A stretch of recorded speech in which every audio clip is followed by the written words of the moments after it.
We are back, and we'll do the VIP community service message in a little bit.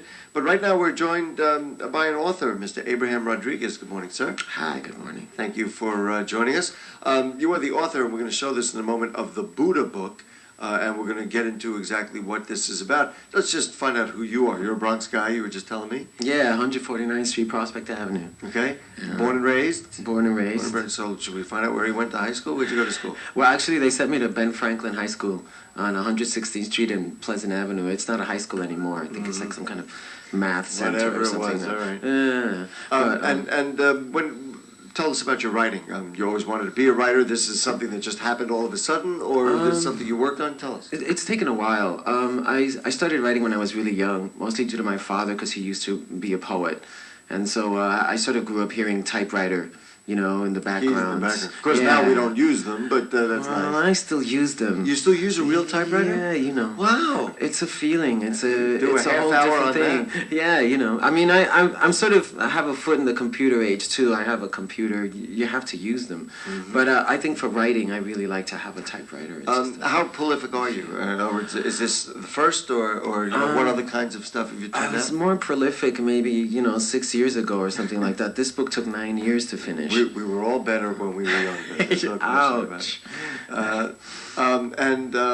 What inspires you to write? I mean, I realize, so you say it's in your background, it's something you've wanted to do. I think being Puerto Rican and growing up in the South Bronx, and as I was growing up, I never saw writers, and I never saw really a lot of books dealing with what it's like to live in the Bronx, or what it's like to grow up as a Puerto Rican American in the South Bronx. So since I was really young, I always had that need to see it, and I think since I wasn't seeing it, I just started writing it, you know, and writing about this experience. There was something compelling in the life, in the style of life, that you felt you wanted to tell. Yeah. Yeah, and because the lives of kids around me were it seemed so important, you know. And untold. Yeah, you grow up around young kids who are making these amazingly difficult decisions, or are being confronted by having to make these decisions with nobody around to really help them, or to give them an insight into what they should do. So kids make their own decisions, and these things to me were heroic kind of decisions and stories and things that weren't out there. You know I'm going to ask you for more on that. That is very compelling. Those are very compelling words, and I think in many ways they speak to the heart and soul of how a lot of us feel about the Bronx.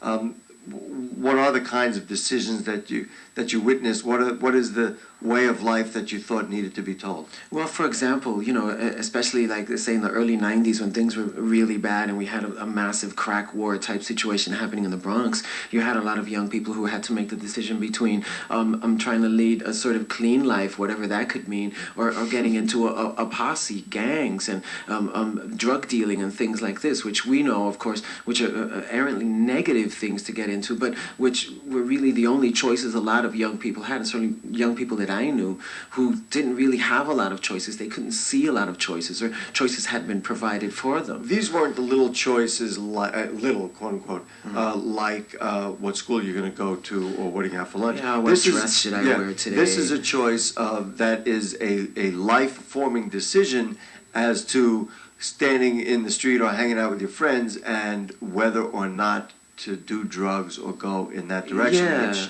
is obviously a life-changing moment. So in the writing of the book, I'm going to show the cover of the book. Tell us a little bit about what exactly this is all about. Buddha book deals with a couple of young kids who are going to a sort of mythical high school in the South Bronx. They're very sort of alienated and disaffected and going through a lot of identity issues, both about being Puerto Rican and about what they're supposed to be. You know, one of the kids is the son of a drug dealer, and his father is sort of pushing him to continue in the family business, which is something he doesn't want to do. Another young kid inadvertently finds himself actually murdering his ex-girlfriend.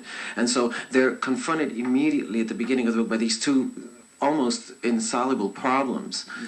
Based on people you knew and say, well, now I'm going to tell the story, instead of calling him John, I'm going to call him Jack.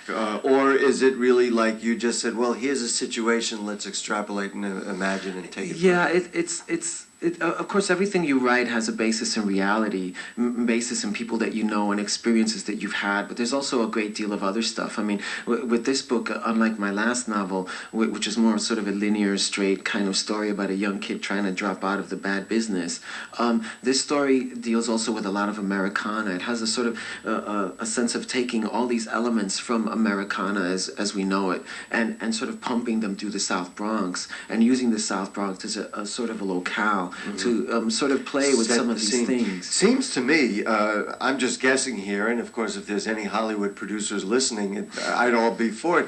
This kind of thing lends itself very well to the stage or screen. It would seem to me. I thought that too, but we can't say about those things, right? No, we can. Come on, fellas. Let's go. Abraham Rodriguez, check out the book. Some guy here. Yeah.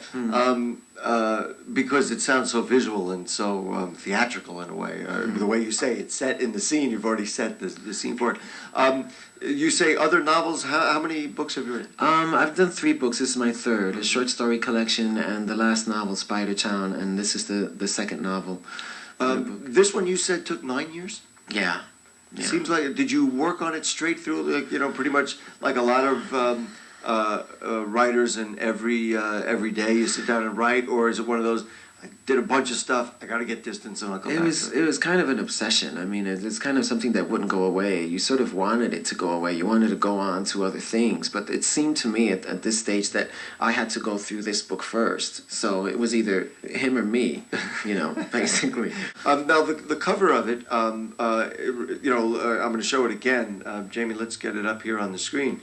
This cover is like a comic book sort of thing, but that does not in a way belie that it's just kind of a straight. Yeah, there's text in there. There's words. There's a real word. There's words and stuff. Why this approach on the cover? Did you design this, or did the publisher design it? The kids in the book themselves, the 2 main characters, Jose and Dinky, they do a sort of underground comic in the school called the Buddha Book, which they use to express sort of their anger and their frustration about what's happening around them. Because most young people in schools, and you're talking about high schools a lot, are very clear-sighted about what schools offer them and not. And it seems to me that especially in the Bronx. Yeah, and even though there's a nice system that's set up, teachers and things and stuff you're supposed to learn, there's also a sort of other world that young people live in where it's going on at the same time, and it's sort of like an underground world. It's sort of Hogan's Heroes thing, where it seems the Germans are actually running the camp, but in reality it's the prisoners. And that's sort of the sort of running line through Buddha Book, which is that there's this whole other universe that young kids are going through. It's a tremendous point of view. I really appreciate that point of view. It's like Hogan's Hero. It the really Germans think they're running the camp, but they're really not. There's a quote from Hogan's Heroes actually in the book where Colonel Klink is saying, there's never been a successful escape from Stalag 13. And in a sense, the South Bronx becomes a kind of Stalag 13, who's really running things, and who's really in charge. And when it comes to teenagers and young people, sometimes, unfortunately, it seems nobody is in charge. So young people have to take charge themselves. Inspirations to write this, or is this one of these things where I just know what I want to do and I'm going to do it, or do you have people in the background who? Not really specific people, but certainly writers and stuff like that. This was a sort of heavy William S. Burroughs kind of experience for me in terms of the writing. It was really very inspirational for me. So that the words are different every time you write a book. Things change that way, but I can't really say there's directly one kind of thing, And you actually type on a typewriter? Yeah, big royals. And then when you make a mistake, what do you do? White out. That's amazing. It creates patience, man. You got to sit there, you got to wait. Not this computer thing we're just clacking away. There's no noise in a computer. And also makes you probably want to get it right the first time because yeah. You should think when you write. Sometimes these computers make it too easy. Just press a button and the whole paragraph's gone. And that's one thing that doesn't happen on a typewriter, by the way. What? Is that you press a button and your text disappears into outer space. Yeah. On a typewriter, it's always there. It's not moving. Well, that's one thing you can't do undo on a computer. Yeah. Jane, did Jane want to say? Oh, she got called away to the phone. All right, listen, Abraham, it's been great. Same here. Thank you. Let's just keep going. Thank you. All right. Thank you so much. Abraham Rodriguez. The book is The Buddha Book. Barnes and Noble, online. Do you have a website or a way people get in touch with? Nah, he has a typewriter. All right, fine, but pick up the book. That's the way to reach him. Okay, thank you so much. The Buddha Book by Abraham Rodriguez. We'll be right back.